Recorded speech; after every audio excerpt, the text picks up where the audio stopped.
¿Qué diablos las cosas de tu esposa están haciendo en mi armario? Grité cuando vi la ropa de mi nuera colgada donde antes estaban mis vestidos. Mis manos temblaron al tocar esas prendas extrañas que ocupaban mi espacio, mi lugar, mi vida. Estefanía apenas se encogió de hombros, como si fuera lo más natural del mundo. Mi hijo Elías apareció detrás de ella con esa sonrisa que ya no reconocía, esa sonrisa que se había vuelto fría como el invierno más crudo. Tú te quedas en el cuarto de huéspedes y nosotros con el cuarto más grande, dijo con una naturalidad que me partió el alma en pedazos. Como si fuera su casa. Como si yo fuera la invitada en el hogar que construí con mis propias manos, con el sudor de 40 años de trabajo en la fábrica textil, levantándome cada madrugada a las 5 para llegar puntual al turno de las 6.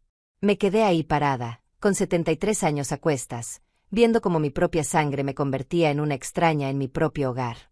El cuarto donde dormí con su padre durante 30 años, donde lo cuidé cuando estuvo enfermo con esa tos que nunca se fue, donde lloré cuando se fue para siempre dejándome sola con las deudas y un hijo adolescente que criar. Ahora era de ellos, como si nunca hubiera sido mío. Leonilda, no hagas drama, me dijo Estefanía mientras acomodaba sus zapatos caros en el lugar donde guardaba mis medicinas para la presión. Es solo por unos días, hasta que arreglemos nuestro departamento. Sus labios se curvaron en esa sonrisa falsa que había aprendido a odiar. Pero yo sabía que era mentira. Hacía 6 meses que habían llegado con sus 2 maletas, diciendo que era temporal. 6 meses viendo cómo poco a poco se adueñaban de cada rincón de mi casa, como invasores silenciosos. La casa que compré sola después de que enviudé. La casa por la que trabajé dobles turnos, saltándome comidas, comiendo frijoles y arroz durante años para pagar cada dólar de la hipoteca. La casa donde crié a Elías cuando su padre nos dejó con deudas que parecían montañas y promesas rotas como cristales en el suelo. Recordé esas noches cuando llegaba del trabajo con los pies hinchados, las manos manchadas de tinte, y encontraba a mi hijo haciendo tareas en la mesa de la cocina. Cómo me sonreía cuando le llevaba un vaso de leche tibia antes de dormir. Cómo me abrazaba cuando tenía pesadillas y me decía que era la mejor mamá del mundo. ¿Dónde se había ido ese niño? ¿Cuándo se había convertido en este hombre que me miraba como si fuera un obstáculo en su camino hacia la comodidad? Pero mamá, tú ya no necesitas tanto espacio, agregó mi hijo mientras tomaba mis fotografías familiares del tocador con dedos que ya no temblaban por respeto hacia mí. Sus dedos mancharon el cristal del marco donde estaba la foto de su graduación, esa foto que tomé con tanto orgullo después de vender mi anillo de bodas, el único recuerdo valioso de mi matrimonio, para pagarle la universidad que ahora usaba para justificar su ingratitud. No dije nada. No pude. Las palabras se me quedaron atoradas en la garganta como cuando era niña y mi padre me gritaba por cualquier cosa. Esa sensación de pequeñez, de no valer nada, de ser invisible, regresó como una bofetada después de tantos años de creerme libre de esos fantasmas del pasado. Recogí mis cosas en silencio, con las manos que temblaban de rabia contenida. Mis vestidos viejos pero dignos, los que había planchado con tanto cuidado cada domingo. Mis zapatos gastados pero limpios, los únicos que podía permitirme con mi pensión. Mis cremas baratas pero que olían a esperanza, a mañanas mejores. Todo en una bolsa de plástico, como si fuera basura. Como si mi vida entera fuera algo que se puede empacar y guardar en cualquier rincón sin importance. El cuarto de huéspedes olía a humedad y olvido, a años de no ser habitado más que por las visitas ocasionales que ya no venían. La cama era más pequeña, incómoda, con un colchón que se hundía en el centro. La ventana daba al callejón trasero donde los gatos peleaban por comida entre la basura, donde los borrachos del barrio gritaban a altas horas. No como mi cuarto, que daba al jardín que planté con mis propias manos, donde crecían las rosas que cuidaba cada mañana antes del café. Esa primera noche no pude dormir ni un minuto. Escuchaba las risas que venían de mi antiguo cuarto, las voces que planeaban cambios en mi casa como si fuera un proyecto de renovación gratuito. Hablaban de pintar las paredes de colores modernos, de cambiar los muebles que había comprado con tanto sacrificio, de hacer reformas costosas. Con mi dinero, por supuesto. Con la pensión que me había costado 40 años de madrugadas y dolores de espalda conseguir. A las 3 de la madrugada bajé a la cocina, descalza sobre el piso frío que conocía de memoria. Necesitaba un té de manzanilla, algo que calmara esta rabia que me crecía en el pecho como una planta venenosa que amenazaba con ahogarme. Pero hasta en mi propia cocina me sentía intrusa, fuera de lugar. Los platos estaban en lugares diferentes, las especias reorganizadas según los gustos de Estefanía, como si mis 40 años cocinando en esa cocina no valieran nada. En el refrigerador había una nota pegada con un imán nuevo que no reconocía. Lista de gastos de la casa, escrita con la letra perfecta de mi nuera. Mi nombre aparecía como responsable de pagar la luz, el agua, el gas, la comida, incluso el internet que ellos usaban todo el día. Como si fuera mi obligación mantener a 2 adultos sanos que habían decidido vivir como parásitos de mi trabajo y mi sacrificio.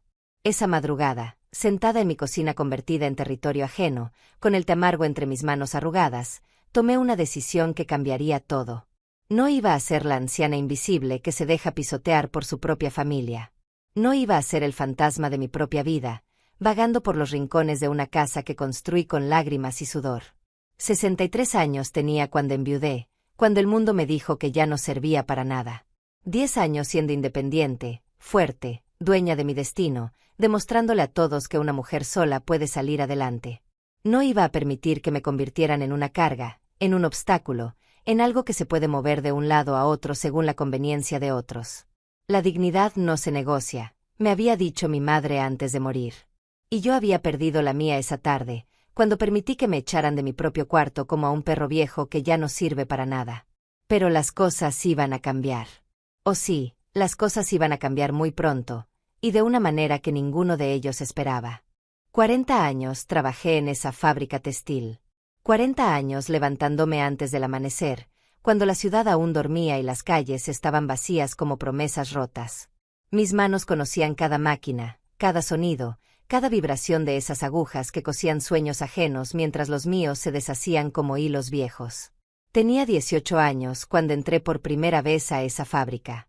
Era apenas una niña que había dejado la escuela para ayudar en casa, porque mi padre decía que las mujeres no necesitaban estudiar, que nuestro destino era casarnos y tener hijos.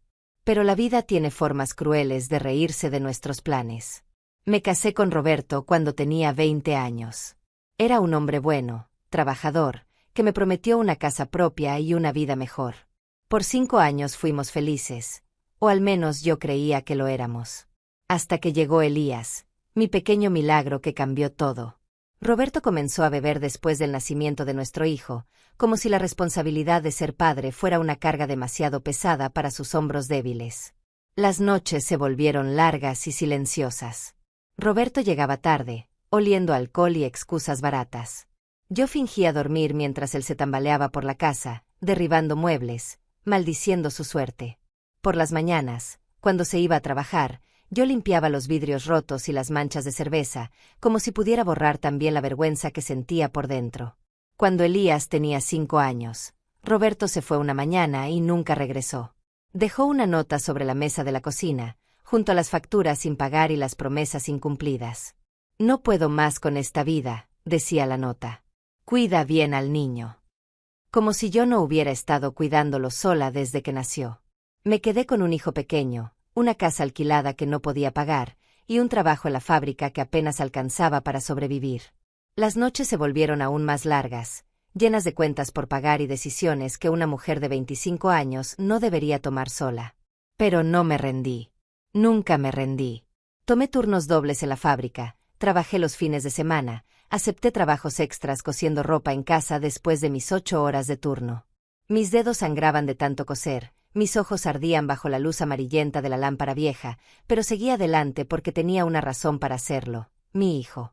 Recuerdo las noches cuando Elías hacía sus tareas en la mesa de la cocina mientras yo cosía a su lado. Me preguntaba por qué su papá no vivía con nosotros, por qué otros niños tenían juguetes nuevos y él debía conformarse con los usados que compraba en el mercado de pulgas. Yo le decía que éramos un equipo, que juntos podíamos con todo, que el dinero no importaba si teníamos amor. Le mentí. El dinero sí importaba. Importaba cuando necesitaba zapatos nuevos y yo tenía que elegir entre comprarlos o pagar la luz. Importaba cuando se enfermaba y no podía llevarlo al médico privado porque no tenía seguro. Importaba cuando otros niños se burlaban de su ropa remendada y él llegaba a casa llorando. Pero nunca se lo dije. Nunca le permití ver mi desesperación, mis lágrimas silenciosas en la ducha, mis noches sin dormir haciendo cuentas que nunca cuadraban. Para él, yo siempre fui fuerte, siempre tuve las respuestas, siempre pude arreglar cualquier problema con un beso y una sonrisa. Cuando Elías cumplió 10 años, logré ahorrar suficiente dinero para dar el enganche de esta casa. Era pequeña, necesitaba reparaciones, pero era nuestra. El día que firmé los papeles, con mis manos temblorosas de emoción, sentí que finalmente había logrado algo importante. Le di a mi hijo lo que Roberto nunca pudo darle: un hogar estable, una dirección permanente, raíces. Trabajé el doble para pagar la hipoteca. Cada dólar que entraba tenía un destino: la casa, la comida, la escuela de Elías. No había lugar para caprichos, para vacaciones, para los vestidos bonitos que veía en los escaparates. Mi vida se reducía a trabajar, cocinar, limpiar y dormir. Pero era mi vida, construida con mis propias decisiones y mi propio esfuerzo. Cuando Elías llegó a la preparatoria, comenzó a avergonzarse de mí. De mis manos ásperas por el trabajo, de mi ropa sencilla, de nuestra casa modesta. Sus amigos tenían padres profesionales, madres que no trabajaban en fábricas, casas con jardines grandes y carros nuevos.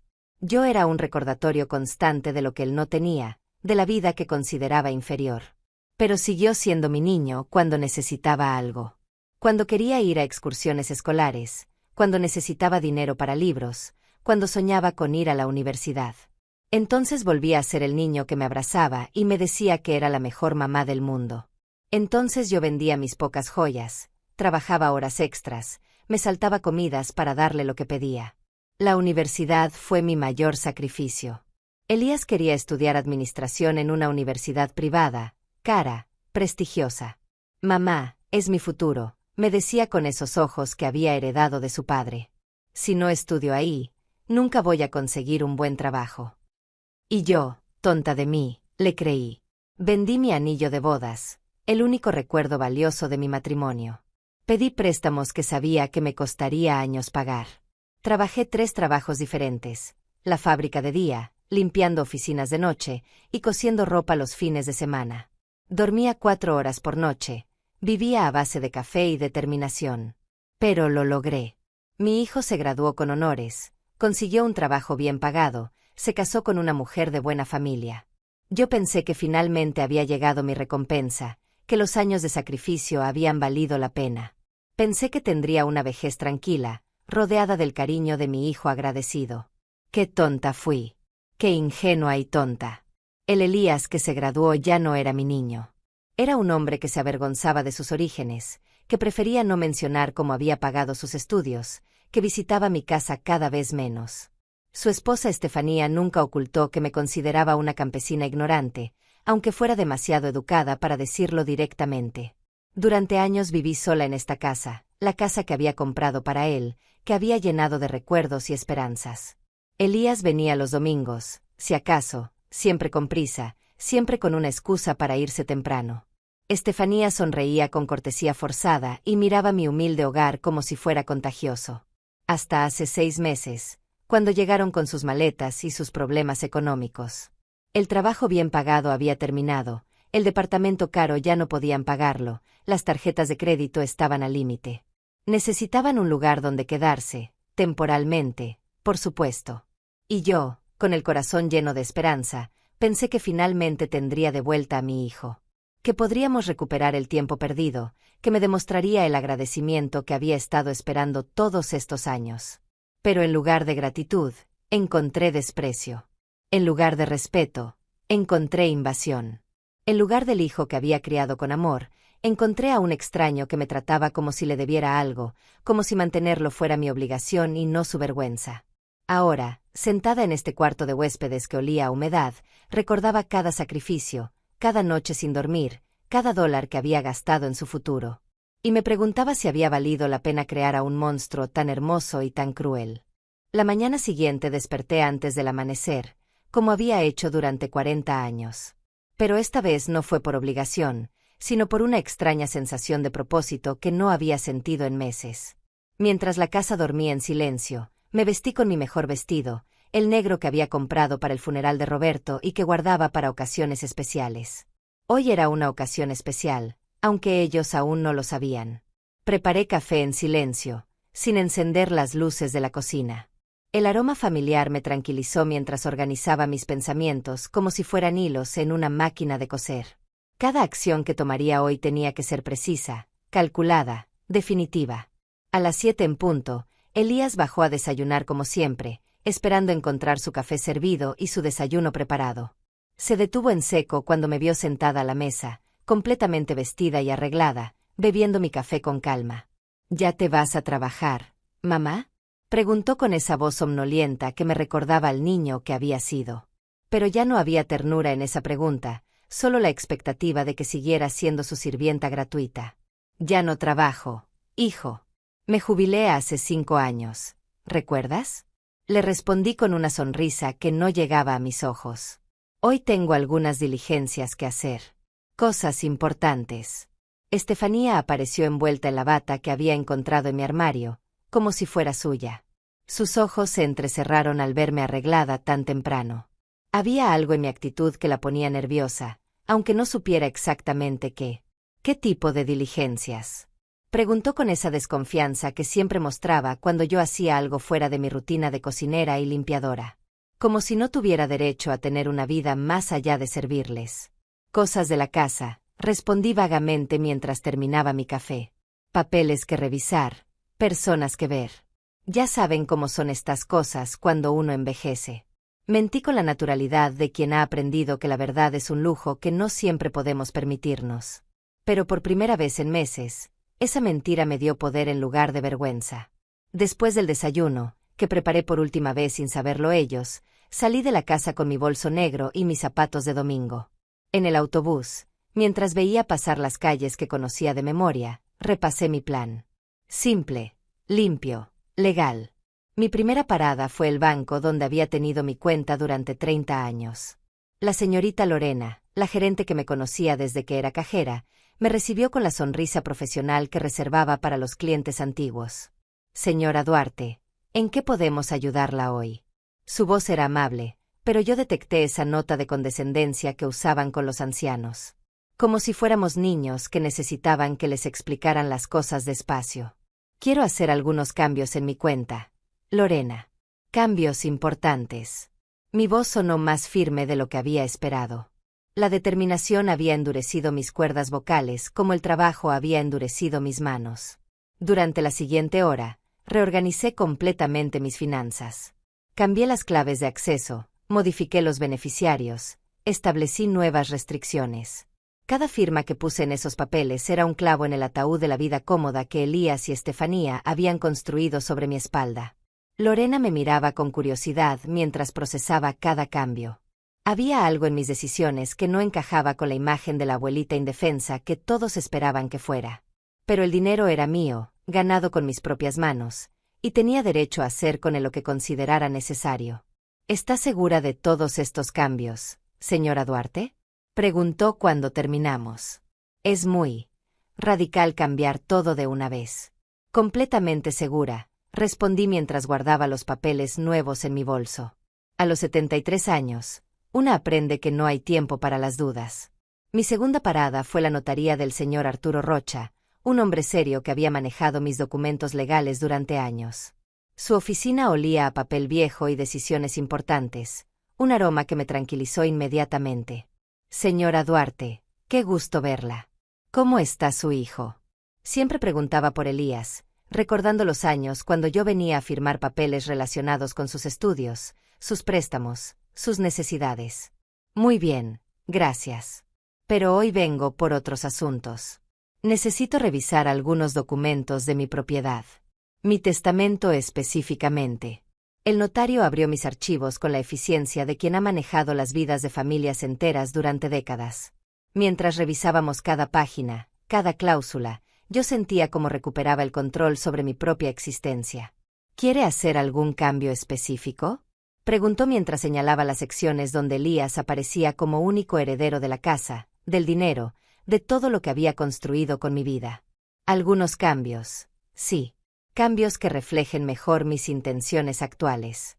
No era venganza lo que sentía, sino justicia. Una justicia que había tardado demasiado en llegar. Pasamos 2 horas revisando cada detalle, cada posibilidad, cada consecuencia legal de las modificaciones que quería hacer. El notario me explicó todo con paciencia, asegurándose de que entendiera perfectamente lo que significaba cada decisión. Cuando salí de esa oficina, ya no era la misma mujer que había entrado. Llevaba en mi bolso documentos que cambiarían todo, papeles que les demostrarían a Elías y Estefanía que habían subestimado gravemente a la anciana que creían poder manipular.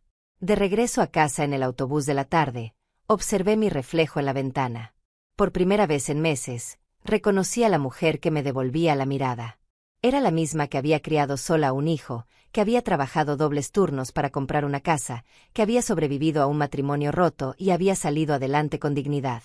Esa mujer había estado dormida, enterrada bajo meses de humillaciones y desprecios. Pero había despertado, y estaba lista para recordarles a todos quién era Leonilda Duarte realmente.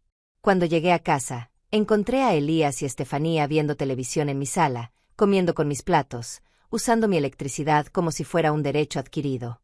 Me saludaron distraídamente, sin siquiera levantar la vista de la pantalla. «¿Cómo te fue en tus diligencias, mamá?», preguntó Elías sin real interés, como quien pregunta por el clima. «Muy bien, hijo. Muy productivo. Mañana van a venir algunas personas a revisar unas cosas de la casa. Espero que no les moleste». «¿Qué tipo de personas?». Estefanía por fin me prestó atención, su instinto de supervivencia alertándola de que algo había cambiado. «Técnicos. Profesionales. Ya saben, mantenimiento de rutina. Nada de qué preocuparse». Sonreí con la misma inocencia que había usado esa mañana, pero esta vez la mentira sabía diferente. Sabía a poder. Esa noche, mientras ellos dormían en mi antigua habitación, yo permanecí despierta en el cuarto de huéspedes, no por tristeza o insomnio, sino por anticipación. Mañana comenzaría la segunda fase de mi plan. Habían despertado a la mujer equivocada. Y ahora iban a conocer las consecuencias de maltratar a alguien que había sobrevivido a cosas mucho peores que su ingratitud. La guerra había comenzado, pero ellos aún no lo sabían. Los siguientes días transcurrieron en un silencio extraño, como esos momentos antes de una tormenta cuando hasta los pájaros dejan de cantar. Yo seguía mi rutina habitual, cocinando, limpiando, sonriendo cuando era necesario, pero algo había cambiado en el aire de la casa. Ellos lo sentían sin poder identificarlo. Estefanía comenzó a observarme con más atención. Sus ojos me seguían mientras preparaba el desayuno, cuando regaba las plantas del jardín, cuando doblaba la ropa que habían dejado tirada por toda la casa. Había algo en mi actitud que la inquietaba, aunque no pudiera poner el dedo en qué era exactamente. «¿Estás bien, Leonilda?», me preguntó el martes por la mañana, usando ese tono condescendiente que reservaba para cuando quería parecer preocupada. «Te veo diferente». «Estoy perfectamente bien, hija. Solo son cosas de la edad, ya sabes. A veces una se siente más reflexiva». Le sonreí mientras servía el café que había preparado con especial cuidado esa mañana.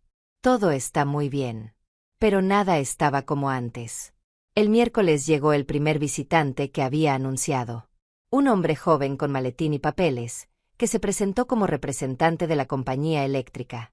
Necesitaba revisar el medidor y algunos documentos relacionados con la cuenta. Elías estaba en casa, buscando trabajo en Internet, cuando sonó el timbre. Lo escuché hablar con el técnico desde la cocina, donde yo preparaba almuerzo con calma fingida. «Mi mamá está en la cocina», escuché que decía Elías. «Pero yo manejo todos los asuntos de la casa. ¿En qué puedo ayudarlo?». El técnico fue muy claro en su respuesta. «Necesito hablar específicamente con la señora Leonilda Duarte. Es la titular de la cuenta y solo ella puede autorizar los cambios que necesitamos hacer». Vi la confusión en los ojos de mi hijo cuando entré a la sala. Durante años había asumido que podía manejar mis asuntos, firmar mis papeles, tomar decisiones sobre mi propiedad. Nunca se había molestado en verificar que legalmente no tenía ningún derecho sobre nada de lo que era mío.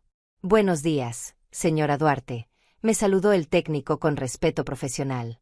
«Necesitamos hacer algunos ajustes en su cuenta eléctrica. Cambios en la facturación y en los métodos de pago». «Por supuesto, pase por favor». Lo guié hacia la mesa del comedor, donde extendió documentos que yo había solicitado específicamente días antes. Cambios que pondrían la cuenta eléctrica exclusivamente en mis manos, requiriendo mi firma personal para cualquier modificación. Mientras firmaba cada papel, sentía la mirada ardiente de Elías y Estefanía clavada en mi espalda. No entendían qué estaba pasando, pero sabían que algo se estaba moviendo fuera de su control. ¿Algún problema con la luz, mamá?, preguntó Elías cuando el técnico se fue. Su voz intentaba sonar casual, pero yo detecté la ansiedad que se ocultaba debajo. Ningún problema, hijo. Solo actualizaciones necesarias. Ya sabes cómo son estas compañías con sus cambios constantes. Seguí preparando el almuerzo como si nada hubiera pasado, pero cada movimiento de mis manos era calculado, preciso. El jueves llegó el representante de la compañía de gas. El viernes, alguien de la empresa de agua. Cada visita seguía el mismo patrón: documentos que requerían específicamente mi firma, cambios que centralizaban todo el control en mis manos, modificaciones que los convertían oficialmente en huéspedes en mi propiedad. Estefanía comenzó a mostrar señales de nerviosismo real. La vi buscando entre mis papeles cuando pensaba que no estaba mirando. La escuché susurrando urgentemente con Elías en su habitación, mi antigua habitación, discutiendo cosas que no podían decir en voz alta. ¿Qué está pasando realmente, Leonilda? Me confrontó finalmente el viernes por la noche, cuando Elías había salido a buscar trabajo. Su máscara de cortesía había comenzado a resquebrajarse. Todos estos visitantes, todos estos papeles. ¿Qué estás tramando? No estoy tramando nada, Estefanía. Solo estoy poniendo mis asuntos en orden. Una mujer de mi edad debe ser responsable con sus propiedades. Mi voz era suave, pero había acero debajo de la seda. Ella me estudió como si fuera un rompecabezas que no podía resolver. La viejita sumisa que había estado maltratando durante meses había desaparecido, reemplazada por alguien que no reconocía. Alguien que tenía secretos y planes propios. No me gusta esto, murmuró más para sí misma que para mí.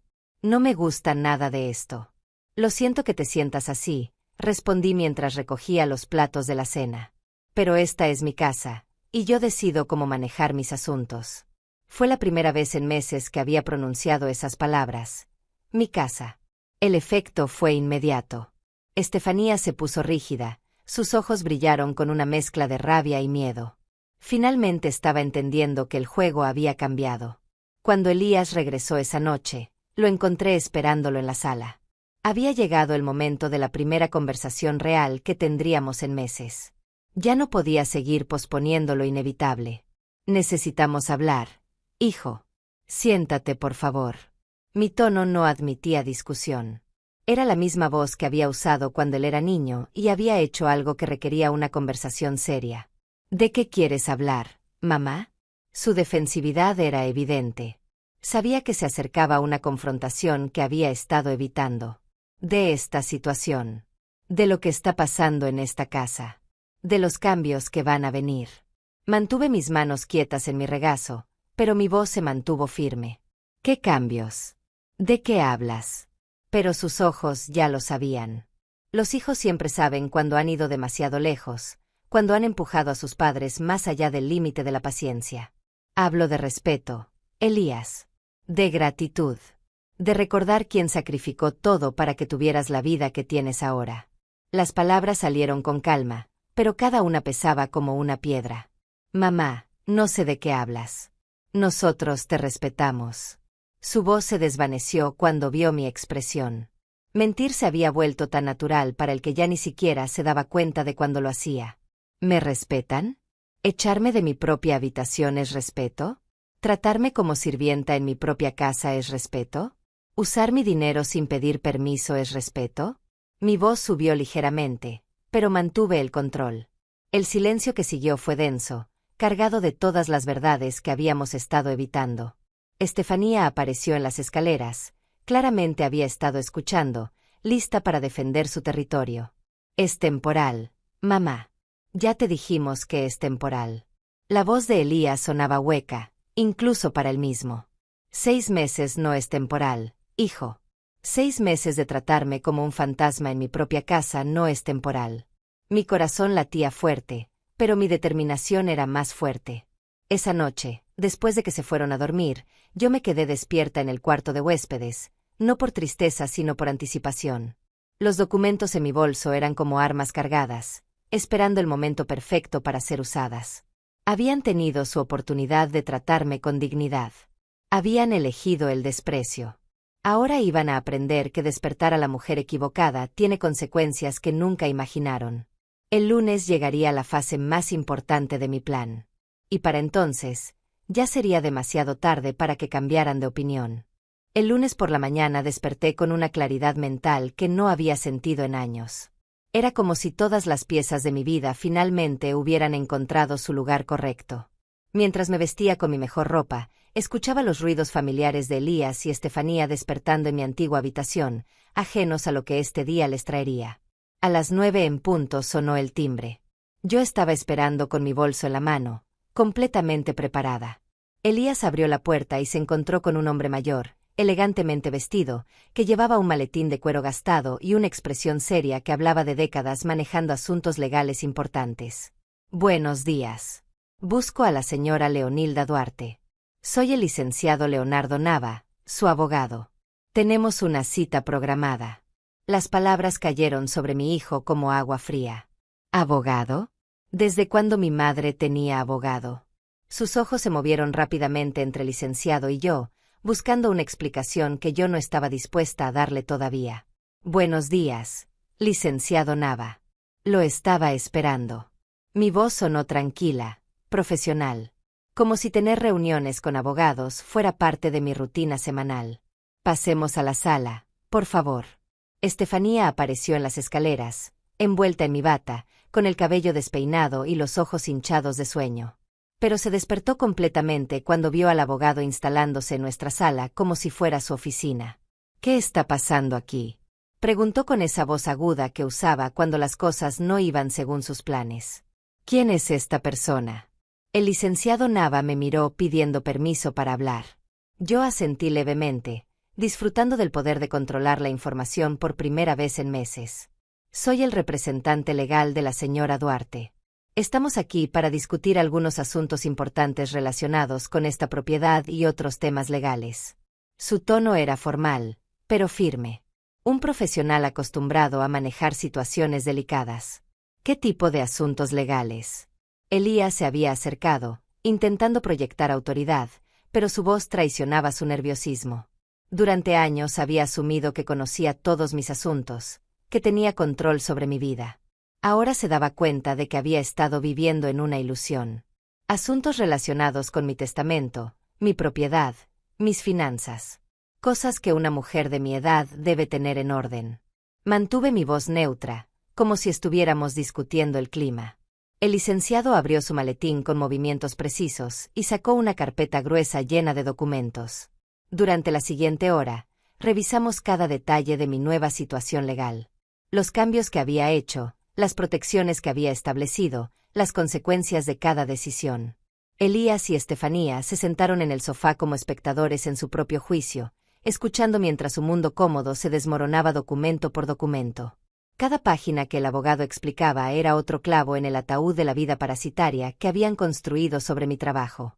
La casa está exclusivamente a nombre de la señora Duarte, explicó el licenciado mientras señalaba los papeles de la propiedad.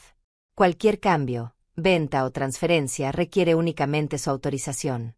No hay cotitulares ni beneficiarios automáticos. Pero yo soy su hijo, protestó Elías débilmente. Tengo derechos.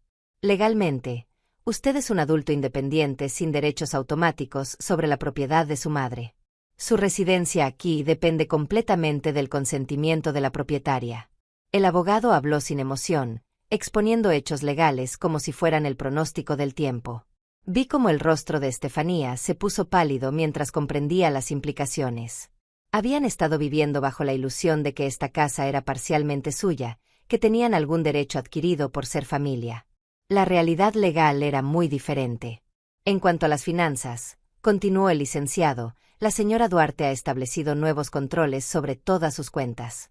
Los pagos automáticos han sido cancelados, las tarjetas adicionales han sido anuladas, y cualquier transacción mayor requiere su autorización personal. ¿Qué significa eso exactamente?, preguntó Estefanía, aunque su voz sugería que ya sabía la respuesta. Significa que ya no pueden usar mi dinero como si fuera suyo, respondí directamente por primera vez en la conversación. Significa que cada dólar que se gaste en esta casa será autorizado por mí. El silencio que siguió fue ensordecedor. Durante meses habían vivido como señores feudales en mi propiedad, gastando mi dinero en sus caprichos, tratándome como servidumbre. Ahora la realidad los golpeaba como un mazo. También hemos preparado un nuevo testamento, agregó el abogado mientras sacaba otro conjunto de documentos. Las disposiciones anteriores han sido modificadas sustancialmente. ¿Modificadas cómo? La voz de Elías era apenas un susurro. Finalmente entendía que su herencia automática, que había dado por sentada durante años, estaba en peligro. Eso será discutido en privado con mi cliente. El licenciado cerró la carpeta con finalidad. Por ahora, es suficiente que entiendan que la situación legal ha cambiado completamente. Después de que el abogado se fue, la casa quedó sumida en un silencio tenso. Elías y Estefanía se miraban como si acabaran de descubrir que vivían sobre un volcán activo. Yo me serví una taza de té y me senté en mi silla favorita, la que había recuperado esa mañana sin decir una palabra. «Mamá, tenemos que hablar», dijo finalmente Elías. Su tono había cambiado completamente. Ya no había condescendencia ni autoridad asumida. Había respeto forzado y miedo mal disimulado. «Ya hablamos, hijo. El sábado pasado. Te dije que necesitábamos discutir sobre respeto y gratitud. Aparentemente no me escuchaste». Tomé un sorbo de mi té, saboreando tanto el líquido caliente como el momento. No entendíamos que las cosas estaban tan formales. Estefanía intentó sonar conciliadora, pero su voz traicionaba su pánico. «Pensábamos que éramos familia». «Somos familia», respondí calmadamente. «Pero familia no significa que puedan tratarme como su sirvienta personal mientras viven gratis en mi casa y gastan mi dinero». Esa tarde, mientras ellos susurraban urgentemente en la cocina, yo llamé a mi hermana Justina. No habíamos hablado en meses, principalmente porque Elías y Estefanía habían dejado claro que las visitas no eran bienvenidas en su espacio. «Leonilda, qué sorpresa escucharte», dijo Justina con genuina alegría. «¿Cómo están las cosas por allá?» «Están cambiando, hermana. Están cambiando mucho». Le conté brevemente sobre los últimos días, sobre las decisiones que había tomado, sobre la nueva realidad que había establecido en mi propia casa. «Era hora, Leonilda. Era hora de que les enseñaras quién manda ahí». Su apoyo me llenó de calidez. Siempre había sabido que mi hermana entendía lo que estaba pasando, pero había estado demasiado avergonzada para admitir cómo me estaban tratando. Esa noche, durante la cena, la tensión era tan espesa que se podía cortar con cuchillo. Elías y Estefanía comían en silencio, lanzándome miradas furtivas como si yo fuera una bomba a punto de explotar. Finalmente, Estefanía reunió el valor para hablar. «Leonilda, tal vez podríamos llegar a algún acuerdo. Algún arreglo que funcione para todos». «Ya tenemos un arreglo», respondí sin levantar la vista de mi plato. «Ustedes viven en mi casa, usan mis servicios, y me tratan con el respeto que merezco. Es muy simple». La miré directamente a los ojos por primera vez en meses. La mujer que me había echado de mi propia habitación como si fuera basura ahora me pedía negociar desde una posición de debilidad total. El poder había cambiado de manos, y todos lo sabíamos. Los días siguientes fueron como caminar sobre cristales rotos. Cada movimiento en la casa estaba cargado de tensión, cada palabra medida cuidadosamente. Elías y Estefanía habían entendido que el juego había cambiado, pero aún no habían aceptado completamente las nuevas reglas. Intentaron ser amables conmigo, lo cual era casi cómico después de meses de desprecio. Estefanía comenzó a preguntarme cómo había dormido por las mañanas, con una sonrisa forzada que no llegaba a sus ojos. Elías empezó a ofrecerse para ayudar con las tareas de la casa, como si pudiera borrar meses de tratarme como sirvienta con unos pocos gestos calculados. Pero yo había aprendido a leer entre líneas. Los escuchaba susurrar en su habitación hasta altas horas de la madrugada, planeando algo que creían que me devolvería a mi lugar de víctima silenciosa. No sabían que el miedo había sido reemplazado por una determinación fría como el acero. El miércoles por la mañana llegó la primera prueba real de mis nuevas medidas de seguridad. Elías se acercó a mí mientras yo regaba las plantas del jardín, con esa sonrisa que solía usar cuando era niño y quería algo especial. «Mamá, necesitamos hablar sobre un pequeño problema financiero». Su voz intentaba sonar casual, pero yo podía escuchar la desesperación debajo de cada palabra. «Hay algunas cuentas que necesitamos pagar urgentemente». «¿Qué tipo de cuentas?». Pregunté sin dejar de regar mis rosas. Mantuve mi tono neutral, pero por dentro sentía una mezcla de tristeza y satisfacción. Tristeza por lo que mi hijo se había convertido, satisfacción por haber anticipado exactamente esta conversación. Bueno, la tarjeta de crédito que usamos para gastos de la casa. Y algunos pagos atrasados de nuestro departamento anterior. Nada grave, solo necesitamos unos $800 para ponernos al día. $800. Una cantidad que para él era nada grave, pero que para mí representaba casi la mitad de mi pensión mensual. Dinero que había ganado con 40 años de trabajo duro, que él quería usar para cubrir sus irresponsabilidades financieras. ¿Y esperabas que yo pagara eso? Le pregunté directamente, girándome para mirarlo a los ojos. Por primera vez en meses, fue él quien desvió la mirada. Bueno, siempre quiero decir, pensé que tal vez. Su confianza se desmoronaba palabra a palabra. Durante años había dado por sentado que mi dinero era su dinero, que mis recursos estaban automáticamente disponibles para sus problemas. ¿Siempre qué, Elías? ¿Siempre he sido tu banco personal? ¿Siempre he estado obligada a rescatarte de tus malas decisiones? Mi voz se mantuvo calmada, pero había hierro en cada palabra. No es eso, mamá. Es solo que somos familia. Mi hijo intentó recuperar el control de la conversación, pero sus argumentos sonaban vacíos incluso para él. Tienes razón, somos familia. Y como familia, deberías conseguir un trabajo y mantener a tu esposa, en lugar de esperar que tu madre de 73 años resuelva tus problemas financieros. Regresé a mis plantas, dando por terminada la conversación. Esa tarde, mientras preparaba la comida, escuché una discusión acalorada en el piso de arriba. Las voces de Elías y Estefanía se filtraban a través de las paredes, cargadas de frustración y pánico mal disimulado. No puede hacer esto, escuché que gritaba Estefanía. Es tu madre, tiene obligaciones familiares. No puede dejarnos en la calle por capricho. No es un capricho, respondió Elías con voz cansada. Es diferente ahora. Está diferente. Ya no es la misma de antes. Tenía razón. Ya no era la misma de antes. La mujer que había permitido que la pisotearan durante meses había muerto el día que me echaron de mi propia habitación. En su lugar había nacido alguien más fuerte, alguien que conocía su valor y no iba a permitir que nadie lo olvidara. El jueves por la mañana encontré a Estefanía revisando mis papeles en el escritorio de la sala. Había esparcido documentos por toda la mesa, claramente buscando algo que pudiera usar en su favor. Cuando me vio, trató de esconder lo que estaba haciendo, pero era demasiado tarde. ¿Buscabas algo específico? Pregunté con una calma que la puso más nerviosa que si hubiera gritado. Solo estaba organizando. Pensé que tal vez necesitabas ayuda con tus papeles. Su mentira era tan obvia que casi me dio lástima. Pero la lástima era un lujo que ya no podía permitirme. Mis papeles están perfectamente organizados. Gracias. Y en el futuro, prefiero que no los toques sin mi permiso. Comencé a recoger los documentos, notando cuáles había estado revisando. Facturas de servicios, estados de cuenta, el testamento anterior. Estaba buscando vulnerabilidades, formas de recuperar el control que habían perdido. Estefanía se quedó ahí parada, viéndome guardar cada papel con movimientos deliberados. Por primera vez desde que había llegado a mi casa, parecía pequeña, vulnerable. La mujer arrogante que me había echado de mi propia habitación ahora temblaba ante la posibilidad de perder su refugio cómodo. Leonilda, nosotros, no queremos problemas. Su voz se quebró ligeramente. Solo necesitamos un poco de tiempo para reorganizarnos.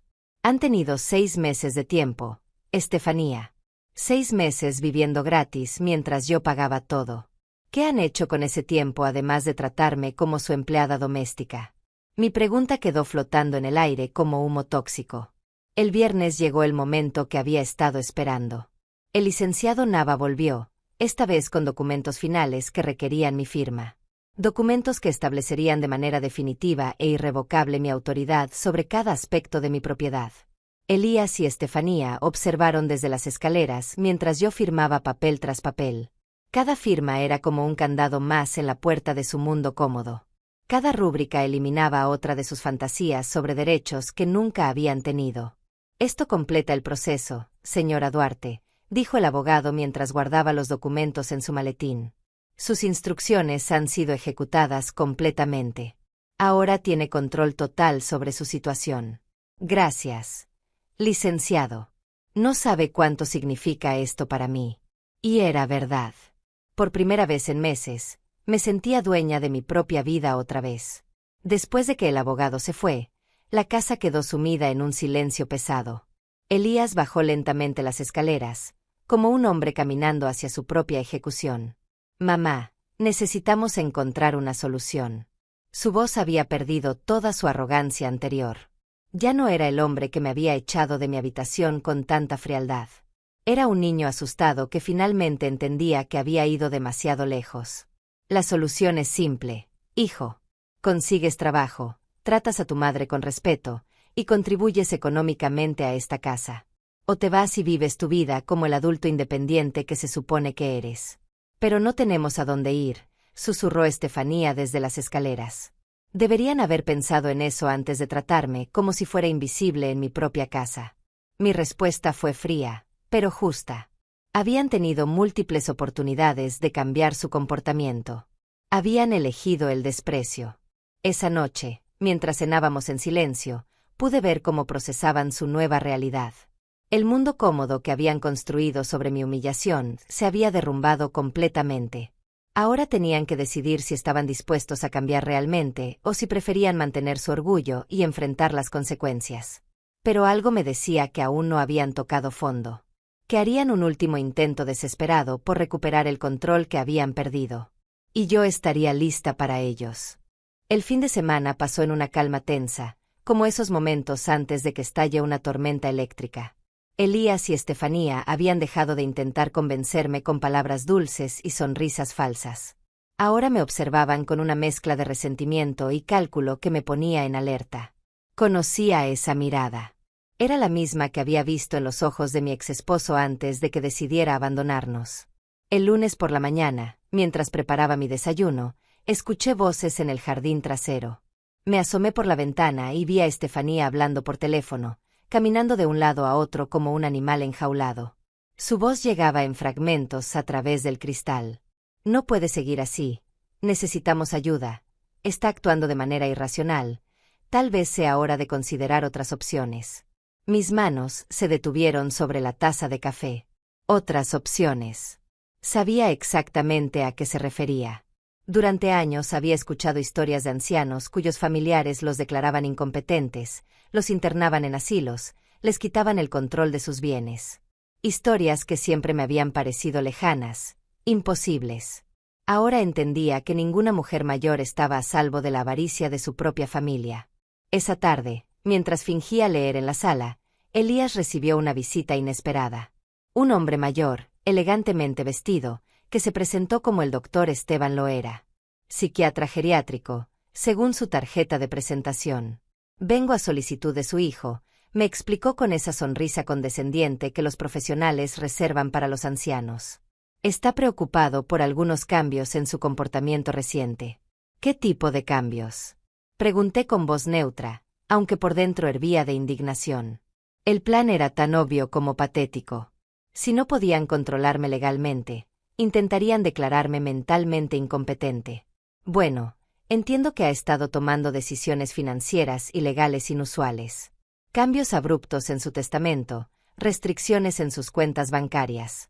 Este tipo de comportamiento puede indicar deterioro cognitivo o influencia externa maliciosa. Influencia externa maliciosa. Las palabras casi me hicieron reír. La única influencia maliciosa en mi vida había sido la de mi propio hijo y su esposa, pero aparentemente yo era la problemática por resistirme a ella. Doctor, tengo 73 años, no 93. Mi mente está perfectamente clara. Las decisiones que he tomado son resultado de meses de reflexión sobre cómo mi familia ha estado tratándome. No hay nada irracional en proteger mis propios intereses. El doctor tomó notas en su pequeña libreta, como si cada palabra que yo dijera fuera evidencia de mi supuesta demencia. Había visto esta actuación antes en las telenovelas. El profesional corrupto dispuesto a diagnosticar lo que la familia pagante necesitaba escuchar. ¿Podría explicarme específicamente qué la motivó a hacer estos cambios tan drásticos? Su pregunta sonaba casual, pero yo sabía que estaba buscando alguna declaración que pudiera usar en mi contra. Decidí ser completamente honesta. Tal vez era un riesgo, pero la verdad era mi mejor defensa. Doctor, durante 6 meses he sido tratada como sirvienta en mi propia casa. Me echaron de mi habitación para que durmiera en el cuarto de huéspedes. Usan mi dinero sin permiso, me dan órdenes como si fuera su empleada, y me tratan como si fuera un estorbo en la casa que yo compré con mi propio trabajo. ¿Le parece irracional que una mujer tome medidas para protegerse de este abuso?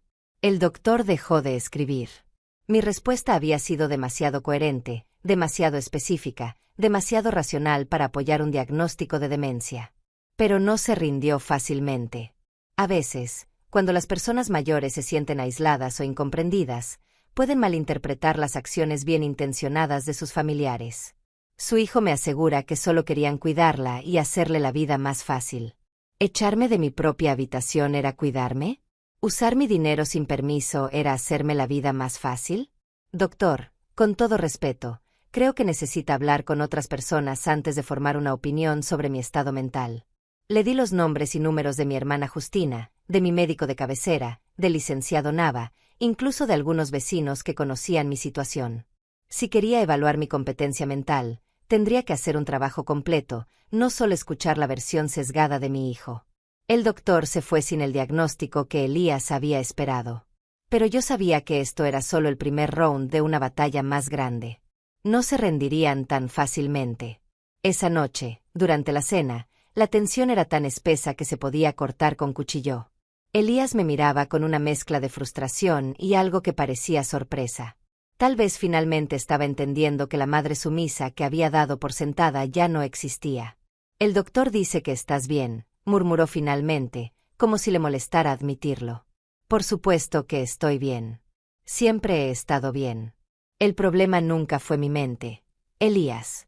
El problema es que ustedes se acostumbraron a pisotearme y no les gusta que haya decidido levantarme. Estefanía dejó escapar un suspiro de frustración. Todo esto es ridículo. Somos tu familia.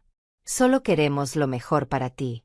Si quisieran lo mejor para mí, me habrían tratado con respeto desde el primer día. Si quisieran lo mejor para mí, habrían conseguido trabajo en lugar de vivir como parásitos de mi pensión. Si quisieran lo mejor para mí, nunca habrían intentado declararme loca para robarme mis propiedades. El miércoles por la mañana descubrí su siguiente movimiento. Encontré a Estefanía en la cocina, hablando susurradamente por teléfono con alguien que claramente era un abogado diferente. Estaba preguntando sobre procesos de tutela, sobre cómo invalidar testamentos de personas mayores, sobre los derechos de los hijos cuando los padres toman decisiones irracionales. Cuando me vio, colgó rápidamente el teléfono. Pero ya había escuchado suficiente. Ahora estaban buscando formas legales de quitarme el control de mi propia vida. El amor filial había sido completamente reemplazado por la avaricia. Esa tarde hice una llamada al licenciado Nava. Le conté sobre la visita del psiquiatra, sobre la conversación telefónica que había escuchado, sobre todos los intentos de mis propios familiares de declararme incompetente para robar mi patrimonio. Ya me lo imaginaba, señora Duarte. Es un patrón muy común cuando las personas mayores comienzan a proteger sus intereses. Pero no se preocupe. Los documentos que hemos preparado incluyen protecciones específicas contra este tipo de maniobras. ¿Qué tipo de protecciones?, pregunté, sintiendo una mezcla de alivio y curiosidad. Evaluaciones médicas independientes, declaraciones de competencia mental firmadas por múltiples profesionales, cláusulas específicas que invalidan cualquier intento de anular sus decisiones basándose en presunta incompetencia. Hemos construido una fortaleza legal alrededor de su autonomía. El jueves por la mañana llegó el golpe final de su campaña desesperada. Estefanía había invitado a su hermana Elda, una mujer que siempre me había despreciado por mi origen humilde.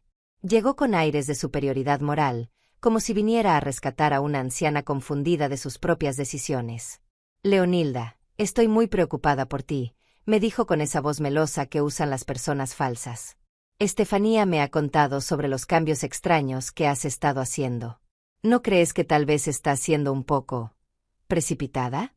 No hay nada precipitado en proteger mis propios intereses, Elda. Y no recuerdo haberte dado permiso para opinar sobre mis decisiones personales. Mi respuesta fue directa, sin rastro de la cortesía fingida que había mantenido durante años. Pero querida, a tu edad es fácil ser manipulada por personas sin escrúpulos. Tal vez alguien te está llenando la cabeza con ideas equivocadas sobre tu familia. La ironía era tan grande que casi me hizo reír. Ella hablaba de manipulación mientras participaba activamente en un plan para quitarme el control de mi vida. Hablaba de personas sin escrúpulos mientras defendía a quienes habían vivido 6 meses como parásitos de mi trabajo. Elda, agradezco tu preocupación, pero mi mente está perfectamente clara. Las únicas personas que han intentado manipularme son las que están en esta sala. Y ya no voy a permitirlo. Esa noche, después de que Elda se fuera con las manos vacías, me senté en mi silla favorita y reflexioné sobre lo lejos que habían estado dispuestos a llegar. Habían intentado declararme loca, invalidar mis decisiones, quitarme mi autonomía. Todo por dinero. Todo por mantener su vida cómoda a costa de mi dignidad. Pero habían subestimado a la mujer con la que estaban lidiando. Y ahora era mi turno de enseñarles qué significaba realmente quedarse sin opciones. El viernes por la mañana desperté con una claridad absoluta sobre lo que tenía que hacer. Durante toda la semana había observado cómo Elías y Estefanía escalaban sus intentos de controlarme, desde la manipulación emocional hasta los profesionales corruptos y las alianzas familiares. Había llegado el momento de la jugada final. Me vestí con especial cuidado esa mañana. Mi mejor vestido negro, los zapatos que había comprado para ocasiones importantes, el collar de perlas falsas que había sido un regalo de Roberto antes de que todo se fuera al infierno. Si iba a cambiar mi vida para siempre, lo haría con dignidad.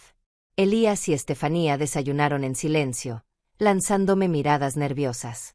Podían sentir que algo había cambiado en el aire de la casa, pero no sabían exactamente qué. Yo mantuve mi expresión neutral mientras planeaba cada movimiento del día que cambiaría todo para siempre. A las 10 en punto salí de la casa sin decir a dónde iba. Los escuché susurrar urgentemente detrás de mí, preguntándose qué estaría tramando ahora. Si hubieran sabido la verdad, habrían salido corriendo detrás de mí suplicando perdón. Mi primera parada fue el banco. Lorena me recibió con la sonrisa profesional de siempre, pero pude ver curiosidad en sus ojos cuando pedí hablar con el gerente general. Durante la siguiente hora, tomé la decisión más radical de mi vida. Quiero liquidar todas mis cuentas, le dije al gerente, un hombre mayor que había manejado mis ahorros durante décadas. Todo. Cuentas de ahorro, inversiones, certificados de depósito. Quiero convertir todo en efectivo. Señora Duarte, ¿está segura? Esa cantidad de dinero en efectivo no es muy segura. ¿No prefiere transferirlo a otra institución? Su preocupación parecía genuina, pero yo había tomado mi decisión. Completamente segura. Y también quiero cerrar la cuenta corriente que paga los servicios de la casa. A partir de hoy, todos los pagos automáticos quedan cancelados. Todo quedó cancelado esa mañana. 40 años de ahorros, de sacrificios, de trabajar hasta que me dolían los huesos. Todo convertido en billetes que guardé cuidadosamente en una bolsa especial que había llevado para la ocasión. Mi segunda parada fue la oficina de bienes raíces más prestigiosa de la ciudad. La misma donde años atrás había soñado con comprar casas que no podía permitirme. Ahora llegaba como cliente con dinero en efectivo y una propuesta que los haría frotar las manos de alegría. Quiero vender mi casa, le dije a la gente, una mujer joven y ambiciosa que inmediatamente se interesó cuando mencioné que tenía prisa y estaba dispuesta a aceptar ofertas por debajo del precio de mercado. ¿Tiene alguna urgencia particular, señora Duarte?, preguntó mientras revisaba los documentos de mi propiedad que había traído. Digamos que he decidido que es hora de hacer cambios en mi vida. Grandes cambios. Y no quiero que nada ni nadie me impida tomarlos. Mi respuesta debe haber sonado misteriosa, pero en el mundo de bienes raíces, el dinero rápido no requiere explicaciones detalladas. En 3 horas había firmado un contrato de venta con una empresa que compraba propiedades para desarrollo comercial. El precio era 30% menos del valor real de mercado, pero incluía una cláusula de cierre en 10 días y pago inmediato. Exactamente lo que necesitaba. Cuando regresé a casa esa tarde, encontré a Elías y Estefanía esperándome en la sala como padres preocupados esperando a un adolescente rebelde. Sus caras de ansiedad casi me dieron lástima. Casi. ¿Dónde estuviste todo el día? Preguntó Estefanía con esa voz aguda que usaba cuando estaba al borde de los nervios. Estábamos preocupados. Arreglando algunos asuntos pendientes, respondí mientras me quitaba los zapatos y me sentaba en mi silla favorita. Cosas que debería haber hecho hace mucho tiempo. ¿Qué tipo de asuntos? Elías se acercó, como si pudiera leer mis secretos en mi expresión. Su instinto le decía que algo grande había pasado, pero no podía imaginar qué. Asuntos relacionados con mi futuro. Con nuestro futuro. En realidad. Dejé que la ambigüedad los torturara un poco más. Después de meses de incertidumbre emocional, era justo que ellos sintieran un poco de ansiedad. Esa noche preparé la cena más elaborada que había hecho en semanas. Pollo guisado como le gustaba a Elías cuando era niño, arroz con vegetales, frijoles negros, incluso un postre simple. Si iba a ser nuestra última cena juntos, al menos sería memorable. Durante la comida, mantuve una conversación normal, preguntando sobre sus planes de trabajo, comentando sobre las noticias, actuando como si no hubiera pasado nada extraordinario. Pero podía ver cómo me observaban, buscando pistas sobre qué había hecho durante mi día misterioso. Después de lavar los platos, me senté con ellos en la sala. Era hora de la conversación que había estado posponiendo durante semanas. Necesito decirles algo importante, comencé con voz calmada. Algo que va a cambiar todo para nosotros. Los vi intercambiar miradas nerviosas. Finalmente llegaba el momento que habían estado temiendo, pero no de la manera que esperaban. He tomado una decisión sobre esta casa. Una decisión final. Mi voz se mantuvo firme, sin rastro de duda o vacilación. ¿Qué tipo de decisión? La voz de Elías era apenas un susurro. La vendí. Esta mañana firmé los papeles. La casa será transferida a los nuevos propietarios la próxima semana. El silencio que siguió fue tan completo que se podía escuchar el tic-tac del reloj de la cocina. ¿Vendiste la casa? Estefanía fue la primera en encontrar su voz, aunque sonaba como si estuviera hablando desde el fondo de un pozo. ¿Sin consultarnos? Es mi casa, Estefanía. Mía.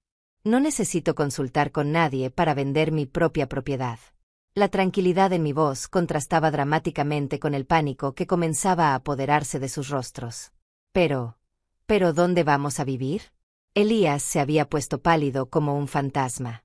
Por primera vez en meses, parecía realmente asustado. Yo ya tengo planes. Ustedes tendrán que hacer los suyos. Les di una semana para encontrar otro lugar. Es más tiempo del que me dieron a mí cuando me echaron de mi propia habitación. Mamá, no puedes hacer esto. No puedes dejarnos en la calle. La voz de Elías se quebró ligeramente. El hombre arrogante que me había tratado como sirvienta durante meses se había convertido en un niño asustado.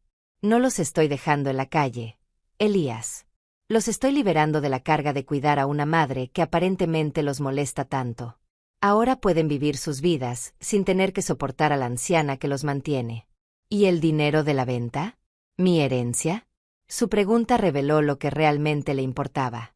No el hogar familiar, no los recuerdos, sino el dinero que había esperado heredar automáticamente. ¿Tu herencia? Elías, la herencia es lo que se deja cuando alguien muere.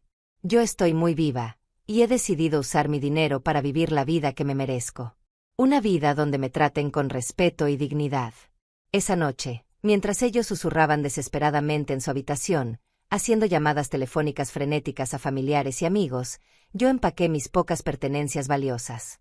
Fotografías, algunos documentos importantes, la ropa que realmente necesitaba. Todo cabía en 2 maletas pequeñas. 40 años de vida reducidos a 2 maletas. Pero por primera vez en meses, cada objeto que empaqué era realmente mío, elegido por mí, libre de las demandas y expectativas de otros. Al amanecer del sábado, mientras ellos aún dormían, salí silenciosamente de la casa que había sido mi hogar durante décadas. En mi bolso llevaba el efectivo de la venta, más dinero del que había tenido nunca en mi vida. En mi corazón llevaba algo aún más valioso, mi dignidad recuperada. La guerra había terminado. Y yo había ganado de la única manera que importaba, recuperando mi propia vida. 3 meses han pasado desde que salí de esa casa con mis 2 maletas y mi dignidad recuperada. Mientras escribo estas líneas, Estoy sentada en la terraza de un pequeño apartamento que alquilé en la costa, donde el sonido del mar me acompaña cada mañana y nadie me trata como si fuera invisible. Esa primera semana después de vender la casa fue la más liberadora de mi vida. Elías me llamó desesperadamente durante días, alternando entre súplicas y amenazas, entre promesas de cambio y acusaciones de crueldad. Estefanía incluso intentó involucrar a otros familiares, pintándome como una anciana cruel que había abandonado a su propia sangre. Pero ya no me importaba lo que pensaran los demás. Por primera vez en 73 años, mis decisiones eran completamente mías. Con el dinero de la venta de la casa, primero pagué todas las deudas que tenía. No eran muchas, pero quería empezar esta nueva etapa de mi vida completamente libre. Luego aparté una cantidad generosa para emergencias médicas y gastos futuros. El resto lo dividí en 3 partes iguales. La primera parte la doné al hogar de ancianos donde había trabajado como voluntaria años atrás. Sabía que ese dinero ayudaría a personas que realmente lo necesitaban, no a adultos capaces que preferían vivir como parásitos de sus madres. La segunda parte la invertí en un fondo que me daría ingresos mensuales para vivir modestamente pero con dignidad. No necesitaba lujos, pero sí necesitaba independencia económica absoluta. La tercera parte la guardé en una cuenta especial con una nota muy específica. Si algún día Elías demostraba un cambio real, si algún día me pedía perdón sinceramente y mostraba con acciones que había aprendido a valorar a su madre, esa cantidad estaría disponible para él. Pero no antes. No he tenido noticias de él desde hace 6 semanas. Mi nueva vida es simple, pero rica en maneras que había olvidado. Cada mañana despierto cuando mi cuerpo me lo pide, no porque alguien espere que prepare desayuno para adultos perezosos. Bebo mi café viendo el amanecer sobre el océano, no preocupándome por las facturas que otros generan con mi dinero. Mi apartamento es pequeño, pero completamente mío. Un dormitorio con vista al mar, una sala acogedora donde leo los libros que nunca tuve tiempo de disfrutar, una cocina donde cocino solo lo que me gusta, cuando me da la gana. No hay ropa ajena en mi armario, no hay voces exigentes llamándome desde otras habitaciones. He hecho amigos nuevos aquí en la costa. Doña Valeria, mi vecina de 75 años, que también escapó de una familia que la trataba como sirvienta gratuita. Don Luciano, el viudo de 80 años que camina por la playa cada tarde y me ha enseñado a identificar diferentes tipos de gaviotas. María Elena, la dueña de la panadería local, que siempre me guarda los mejores panes dulces porque dice que tengo cara de mujer que merece cosas buenas. Todos ellos me han escuchado contar mi historia sin juzgarme, sin decirme que debería perdonar y olvidar, sin insistir en que la familia es lo más importante. Ellos entienden que a veces la familia puede ser lo más tóxico en nuestras vidas, y que liberarse de esa toxicidad no es crueldad, sino supervivencia. La semana pasada recibí una llamada de mi hermana Justina. Me contó que Elías había ido a buscarla, preguntando por mi paradero, queriendo saber si yo había dejado algo para él en algún lado. No parecía preocupado por mi bienestar, sino por la posibilidad de que hubiera dinero que aún pudiera reclamar. También me contó que él y Estefanía habían tenido que mudarse a un departamento pequeño en las afueras de la ciudad. Que finalmente había conseguido un trabajo, aunque no le gustaba. Que ella había tenido que buscar empleo también por primera vez en años. Que se quejaban constantemente de lo difícil que era la vida cuando tienes que mantenerte solo. Sentí una punzada de algo que podría haber sido lástima, pero no arrepentimiento.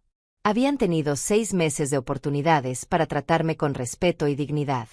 Habían elegido la explotación y el desprecio. Las consecuencias de esas decisiones no eran mi responsabilidad. Por las tardes, cuando camino por la playa, pienso en los 40 años que trabajé para darle a mi hijo una vida mejor. En las noches que me salté comidas para que él pudiera comer bien. En los trabajos extras que tomé para pagarle la universidad. En todos los sacrificios que hice creyendo que estaba invirtiendo en amor y gratitud futuros. No me arrepiento de haber sido una buena madre. Me arrepiento de haber permitido que mi bondad fuera confundida con debilidad. Me arrepiento de haber aceptado migajas de respeto cuando merecía un banquete de dignidad. Algunas noches, cuando el viento del mar es especialmente fuerte, imagino que escucho la voz de Roberto, mi difunto esposo. No el Roberto que me abandonó, sino el que me amó cuando éramos jóvenes. Y me parece escucharlo decir que finalmente hice lo correcto, que finalmente me puse a mí misma primero. He aprendido que no es egoísta proteger tu propia dignidad, que no es cruel establecer límites con personas que te lastiman, aunque sean familia. Que no es demasiado tarde para empezar una nueva vida, incluso a los 73 años. Mi nueva vida no es perfecta. A veces me siento sola, especialmente durante las fiestas cuando veo familias felices paseando por la playa. A veces me pregunto qué habría pasado si Elías hubiera elegido el respeto en lugar del desprecio. A veces extraño la idea del hijo que crié, no el hombre en que se convirtió. Pero incluso en mis momentos más nostálgicos, no cambiaría mi decisión. Prefiero la soledad digna a la compañía humillante. Prefiero dormir tranquila sabiendo que nadie me está usando, a vivir rodeada de personas que me ven como una fuente de recursos en lugar de como un ser humano. Esta mañana, mientras regaba las plantas que he puesto en mi pequeña terraza, recibí una carta. Era de una organización local que ayuda a mujeres mayores en situaciones de abuso familiar. Habían escuchado mi historia a través de Justina y querían invitarme a compartir mi experiencia con otras mujeres que están pasando por situaciones similares. Acepté inmediatamente. Si mi historia puede ayudar a una sola mujer a entender que merece respeto, que tiene opciones, que nunca es demasiado tarde para recuperar su dignidad, entonces todo lo que viví habrá valido la pena. Porque esa es la verdad que he aprendido en estos 3 meses de libertad. Nunca es demasiado tarde para elegirse a sí misma. Nunca es demasiado tarde para decir basta. Nunca es demasiado tarde para recordar tu propio valor. A las mujeres que me escuchen, a las madres que se reconocen en mi historia, a las abuelas que han olvidado que también tienen derechos, les digo esto: ustedes no son sirvientas de sus familias. Ustedes no son bancos ambulantes para resolver los problemas de otros. Ustedes no son muebles que se pueden mover de un lugar a otro según la conveniencia ajena. Ustedes son seres humanos con dignidad, con valor, con derecho a ser tratadas con respeto en sus propios hogares. Y si su familia no entiende eso, entonces tal vez sea hora de encontrar una nueva definición de familia. Una que incluya solo a las personas que las valoran realmente. Prefiero dormir bajo las estrellas que vivir en una mansión sin respeto. Prefiero comer pan sola que banquetes rodeada de desprecio. Prefiero la honestidad dolorosa a las mentiras cómodas. Y si eso me convierte en la villana de la historia de mi hijo, que así sea. Prefiero ser la villana de su historia que la víctima de la mía. Gracias por escuchar mi historia. Y si alguna vez han sentido algo parecido, sepan que no están solas. Sepan que siempre hay opciones, aunque sean difíciles. Sepan que su dignidad vale más que la comodidad de cualquier otra persona. Porque al final del día, la única persona con la que tienen que vivir para siempre son ustedes mismas. Y esa persona merece respeto, amor y dignidad. Especialmente de parte de ustedes.